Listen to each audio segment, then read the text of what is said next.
la fuerza de estar aquí, amén. Quizás a lo mejor es estar en una camita con este clima rico, ¿verdad? Descansando, pero también Dios nos llama a buscar su presencia, amén. Y qué bueno que usted tiene hambre y sed de justicia, porque dice la palabra que los sedientos serán saciados, amén. Y no podemos parar, hermano, porque si paramos nosotros, otros avanzan, amén, y nos quedamos. Así es que hay que darle gloria a Dios por este día y seguirnos gozando en el Señor, porque dice la palabra que Él es nuestra fortaleza. Amén. Amén. El último versículo que leía de hermana, bonito, ¿verdad? Dios, David pidiendo misericordia. Mateo capítulo 26, verso 41. Gloria al Señor. Hoy vamos a estar hablando, porque el tema supuestamente era despiértate tú que duermes, pero no lo he visto por ahí. Amén. Ese es el tema de la vigilia.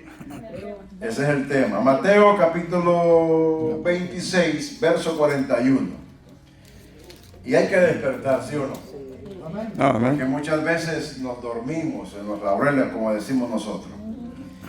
¿Lo tiene Mateo capítulo 26, verso 41? Amén. Miren lo que decía Jesús en el nombre del Padre, del Hijo y del Espíritu Santo. Y dice, léalo conmigo.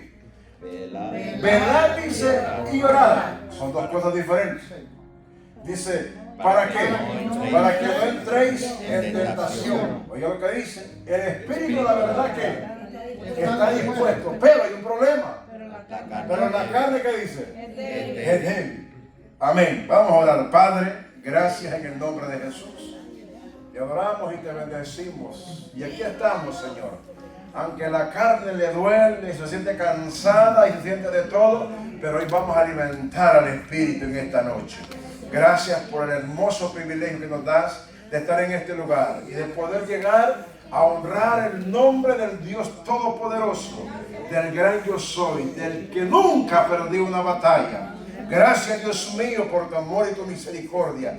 Yo te presento a cada uno de tus pequeños en esta noche, Padre amado, que hoy nos vamos a deleitar, que hoy nos vamos a gozarnos en tu presencia. Padre, esta noche de vigilia glorificaremos tu nombre, Dios mío, y daremos gloria al que vive por los siglos de los siglos, porque tu palabra dice que todo lo que respira tiene que adorar tu nombre, Señor. En el nombre de Jesús, amén y amén. Gloria al Señor. Vamos a hablar bajo el tema el atalaya. ¿Quién entiende usted que es un atalaya? ¿O qué entiende usted que es un atalaya? Un vigilante. ¿Un quién? Un vigilante. Un vigilante. Un atalaya es un vigilante. Como decimos así, un guachimán. Eso es lo que conocemos nosotros, ¿verdad? Uno que está en un lugar, que está cuidando para que los ladrones no entren. Y si es de noche, ¿verdad? En el Antiguo Testamento se usaba mucho el atalaya. Dios lo usaba, ¿verdad? O Israel, perdón. Porque acuérdense que en el tiempo antiguo todas las ciudades eran como con muros. Porque si se descuidaba, el enemigo venía. Y cuando hacían las construcciones de las murallas, de los muros de la ciudad, encima del muro montaban una torre más alta. Alrededor de la ciudad había varios lugares de eso. Y ahí ponían gente especial para que vigilara. Pero habían requisitos para estar en ese lugar. Ahí no podía estar un ciego, porque no iba a ver cuando vendría el enemigo. Ahí tampoco estaba un sordo, porque no iba a escuchar cualquier ruido, ¿verdad? Tampoco podía estar ahí un dormilón. Imagínense un vigilante durmiendo, ¿verdad? El atalaya es alguien, hermano, que está pendiente, que no duerme, que tiene una responsabilidad que es grande, ¿verdad? Y hay dos formas de ser atalaya. Está el que estamos hablando hoy en día, como un vigilante común, que le dan un negocio para que lo cuide, ¿verdad? Y tiene que estar alerta porque es responsabilidad de él, que nadie haga daño, que nadie robe, que nadie hurte nada de ese lugar, ¿verdad? Y en el Antiguo Testamento usaban esto y había muchos requisitos que cumplir en eso. Primero tenía que ser honesto, porque imagínense una persona, así yo quiero, pero en la medianoche dormía arriba. Y el enemigo venía, ¿qué iba a hacer? Iba a entrar el enemigo fácilmente y iba a conquistar a la ciudad. ¿verdad? Pero Dios ponía responsabilidad en el atalaya, porque Dios siempre ha sido ordenado. Dios siempre ha tenido sus principios y Dios le da responsabilidad al hombre. Jesús dice aquí, velad. ¿Qué es velar? Lo que estamos haciendo hoy nosotros. No estamos durmiendo, ¿verdad? Sería rico, como les dije, quedarnos en casa esta noche, porque de tanto calor que hemos aguantado con este clima rico que está, como a 50, creo, no sé, 60. Pero Jesús dice, velad. ¿Por qué Jesús dice eso? Si usted lee un poco más atrás, vemos que Jesús estaba a punto, dice, de ser entregado. Estaba donde, en el Getsemaní. ¿Cómo se llama? Getsemaní. Ahí estaba Jesús haciendo su última oración, donde le dijo, Padre, si es posible que pase de mí esta copa, pero que no se haga conforme a mi voluntad, sino que a la tuya, ¿verdad? Jesús sabía que lo que le venía en ese momento no era fácil. Imagínense saber que viene una trulla de gente que te van a agarrar para matarte, para golpearte, para destruirte. No era fácil. Y acuérdense que Jesús era 100% Dios, pero también en ese momento estaba 100% hombre. Amén. Con los temores, como usted y como yo, ¿verdad? No era fácil. Imagínense que nos digan a nosotros, bueno, dentro de una hora van a entrar ustedes a matarlo por causa de Cristo, y nosotros aquí. ¿Usted cree que estuviéramos así como estamos? No. Posiblemente no. Dice que Jesús en ese momento hasta el sudor, las gotas de sudor eran como sangre. No era fácil, hermano. Y dice que estaba orando y regresó y encontró a los discípulos durmiendo. Y entonces les dice, velad y orad para que no entréis en tentación. El espíritu, la verdad, está dispuesto, pero la carne es débil. Por eso es que nosotros no podemos confiar en la carne. No podemos. Es verdad que la bañamos, ¿sí o no? La perfumamos. Algunos la pintan, otros le quitan el pelo y la andan bien olorosa, se compran loción hasta de $300 para que huela rico. Pero así como la cuidamos, un día también esta carne nos puede corromper si descuidamos nuestra intimidad con el Señor. ¿Verdad? Hay que cuidarla así porque no nos gusta andar todo, porque este también es el templo y morada del Espíritu Santo de Dios. ¿Verdad? Tenemos que cuidarla. Pero para que entremos más después vamos a regresar a este versículo. Quiero que vayamos voy a darle lo que es el significado de un atalaya. Según la Biblia, un atalaya es una persona que vigila y advierte del peligro. Y se aplica tanto a la vigilancia física como a la espiritual. En sentido literal, dice, o normal, era alguien que observaba desde una torre alta para avisar de amenazas en sentido figurado o en sentido espiritual. Se refiere a un profeta o líder que advierte a la gente sobre peligros espirituales, llama al arrepentimiento y transmite la palabra de Dios, siendo responsable ante Dios si no cumple su tarea. ¿Verdad? Dios nos ha llamado a nosotros los que predicamos a ser atalayas. En este tiempo Dios creo que llama a Ezequiel capítulo 33. Ezequiel capítulo 33. Dios llama a Ezequiel como atalaya para Israel. Porque Israel no era fácil, ¿se acuerdan? 33. Vamos a leer desde el 1 porque Dios le llama. No encuentro aquí está. Dice, vino mi palabra de Jehová diciendo, hijo de hombre, habla a los hijos de tu pueblo y diles, cuando trajere yo espada sobre la tierra y el pueblo de la tierra tomare un hombre de su territorio y lo pusiere, ¿dónde dice? Por atalaya, y él viere venir la espada sobre la tierra y tocare trompeta y avisare al pueblo, cualquiera que oyere el sonido de la trompeta y no se apercibiere y viniendo la espada lo hiriere, su sangre será ¿quién? Sobre mi cabeza, ¿verdad? Porque el que estaba allá gritó, dijo, el enemigo viene, ¿verdad? Dio el aviso. El 5, ¿verdad? ¿O el 6? 5. El sonido de las trompetas oyó, dice, sí. El sonido de la trompeta oyó y no se apercibió. Su sangre será sobre él, mas el que se apercibiere, así viere, liberará su vida. Pero si el atalaya, que es aquí lo que viene, viere venir la espada y no tocare la trompeta, y el pueblo no se apercibiere, y viniendo la espada hiriere a él, de él alguno, este fue tomado por causa de ¿qué? De su pecado. Pero demandaré su sangre ¿de quién? Del atalaya.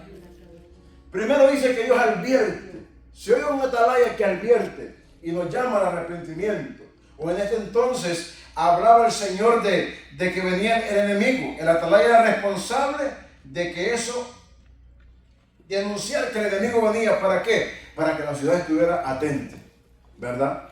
Cuando este hombre, hermano, anunciaba, y la gente, porque a veces pasa que la gente se le dice las cosas y la gente dice, no hombre, no va a suceder nada, todo está tranquilo, no te preocupes, ¿verdad? Porque lo que pasa hoy pasó antes. No crea que la gente todo el tiempo fue apercibida por Dios. La gente nunca quiso buscar a Dios como tal. Pero dice que si el atalaya advirtiere y alguien se quedara como si nada en casa y entrare la espada y muriese, dice, la sangre no la demandaría del atalaya, sino de la persona que le hizo caso, ¿verdad? Por eso es que predicar este evangelio no es fácil.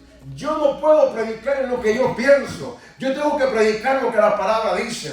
Si la palabra dice que hay que volvernos a Dios, hay que volvernos a Dios. Porque si no nos volvemos a Dios, ¿qué va a suceder? Vamos a perder un día la vida. Y el atalaya era una persona que estaba pendiente. Ellos tenían turnos y sabían que no era cualquier persona. Eran gente fuerte, valiente, porque, como les decía al principio, imagina poner un dormilón ahí. ¿Cómo crees que iba a suceder eso? Por eso ponían gente preparada, les enseñaban para que cuidaran. Y no solo cuidaba afuera, también adentro de la ciudad. ¿Por qué razón? Porque a veces, hermanos, se mentían infiltrados, ¿verdad? Y tenía que estar cuidando los dos lados. Usted tiene que cuidar su vida, su casa, pero también tiene que vigilar afuera. ¿Por qué? Porque afuera hay muchos que aparecen que son de piedad, como dice la palabra, ¿verdad? Y estos hombres, hermanos, eran tan fieles que cuidaban día y noche la ciudad. Y Dios les daba una responsabilidad. Dice, pero acontecerá que si el enemigo viene y el atalaya no suena la trompeta, dice, aunque está en la ciudad, va a morir por sus pecados, pero la sangre se la voy a demandar al atalaya. Oiga, qué difícil. Por eso es que no es fácil ser un líder.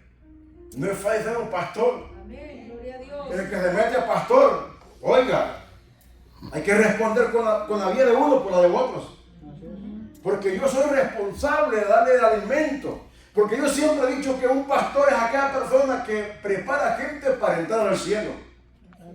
Si un pastor no vive para preparar gente para entrar al cielo, hermano, entonces ¿qué es? No es pastor. Es un asalariado, dice la palabra. Nosotros no podemos negociar la vida de Dios como líderes, como pastor. No podemos. Yo puedo ser amigo de todos ustedes, pero al momento de juzgar, yo juzgaré por la palabra. Al momento de decidir, no voy a decidir mi opinión, la palabra. Porque la palabra nos enseña absolutamente todo. Mi opinión no vale sin la palabra. Amén, gloria a Dios. La palabra es la que nos va a guiar a toda verdad. Y a toda justicia, dice la palabra, escudriñar las escrituras, porque a nosotros parece que debe tener que la vida eterna. No dice, aprendan del pastor, porque en el pastor tiene la palabra. Entonces, cuando vamos a dar un consejo, ¿cómo lo voy a dar yo? La palabra. Porque si yo me rijo por la palabra, aunque a alguien no le guste, yo estoy bien con Dios, porque la palabra es la palabra. Dice que es como espada de doble filo.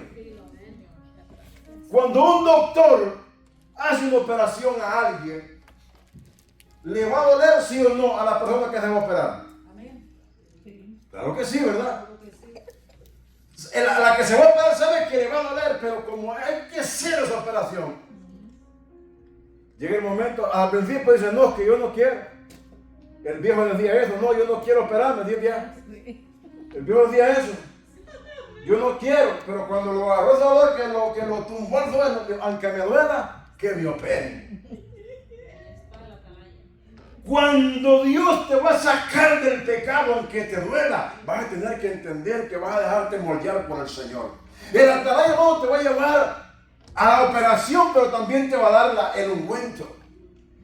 Porque esa es la palabra de Dios. Dice, le dijo, tú haces la llaga, pero tú también la vendas, le dijo Job al Señor. Porque Job pasó una batalla terrible. Pero después que fue sanado de su lepra, oye, la condición de Job no fue fácil. Usted se imagina perderlo todo. Y aparte de que lo pierdes todo, te quedas todo llagoso, apestoso. Que ni la mujer lo quiso. Aleluya. Pero después dijo Job, bendito sea el nombre del Señor. Jehová dio, Jehová quitó, sea el nombre de Dios bendito. Pero para hablar de esta manera hay que pasar el proceso. Como hijos de Dios necesitamos aprender de Dios.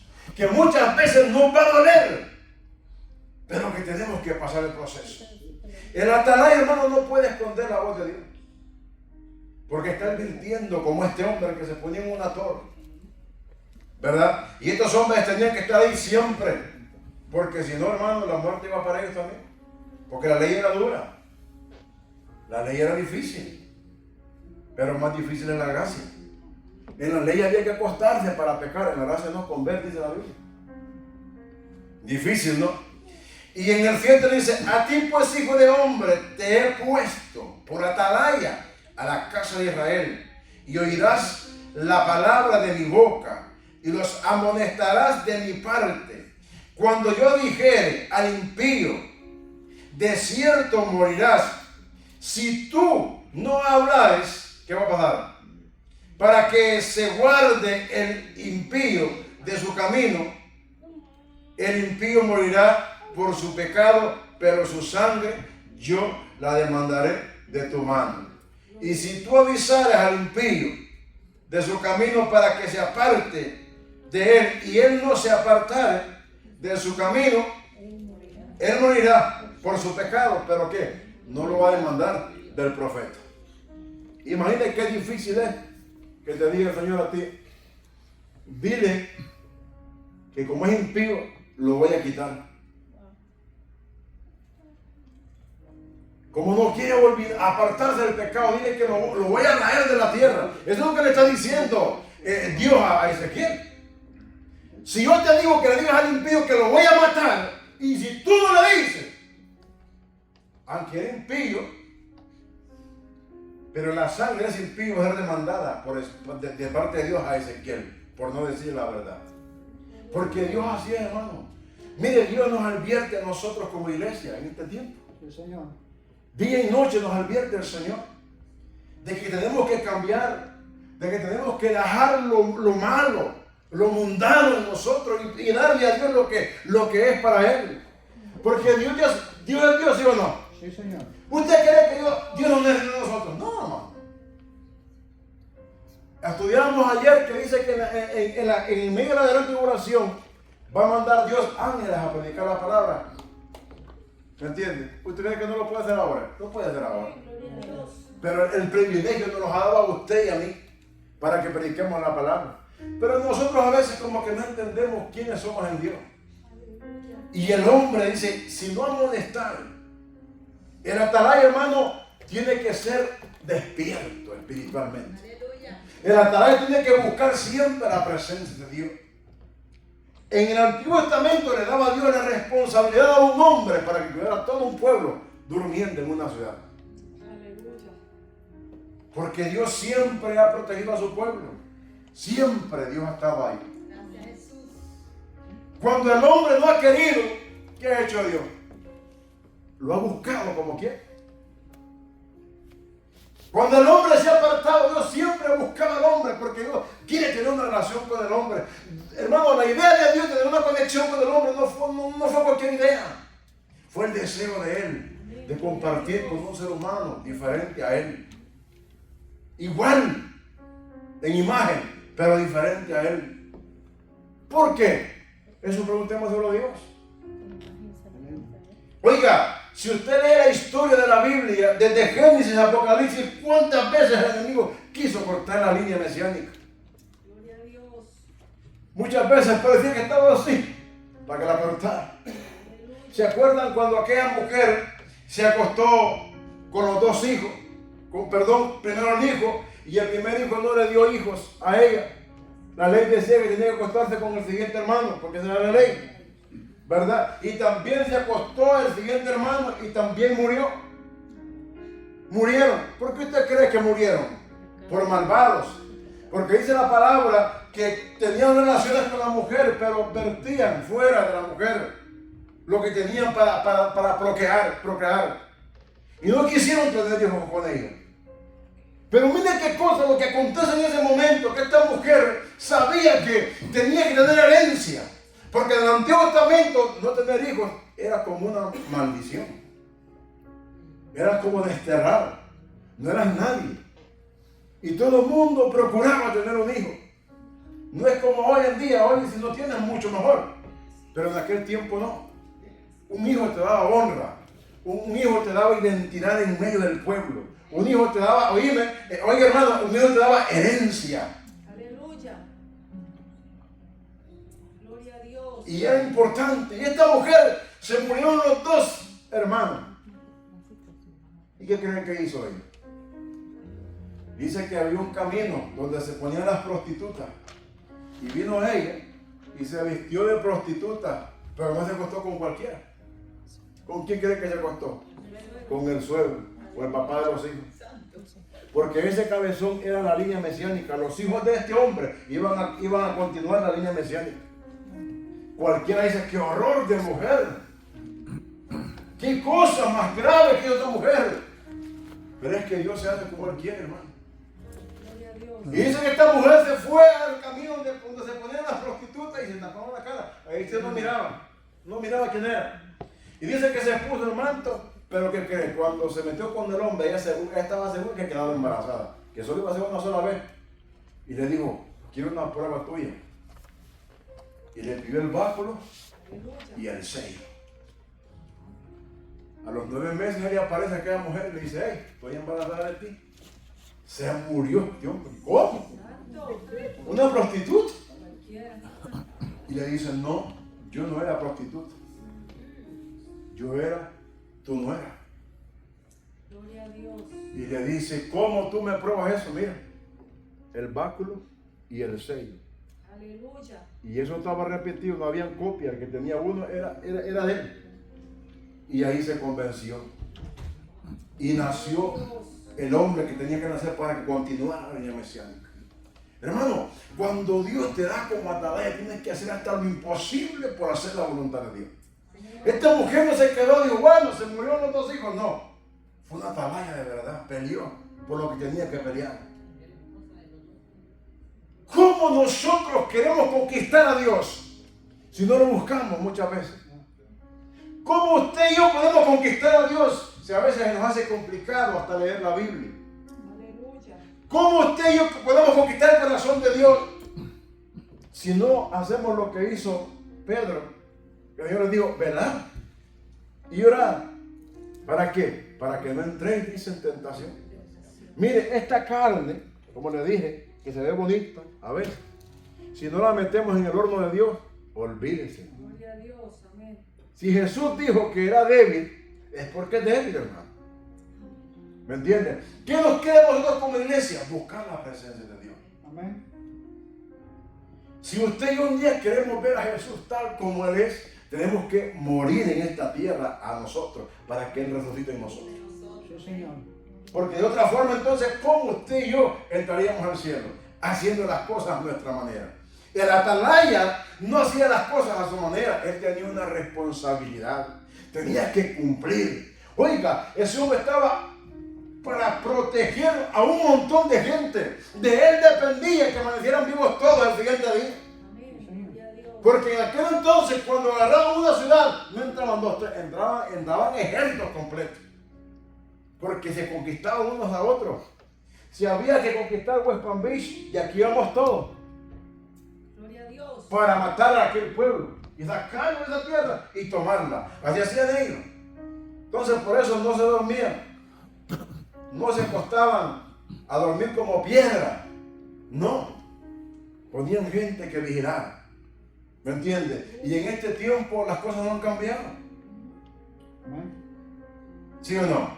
Amén, amén. Gloria a Dios. Aleluya. Mire lo que dice Ezequiel, capítulo 3.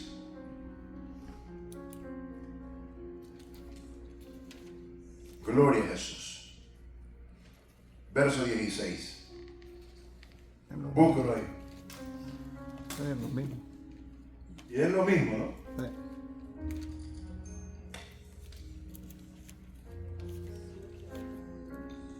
Dios le habla tanto a Ezequiel de ser un atalaya firme.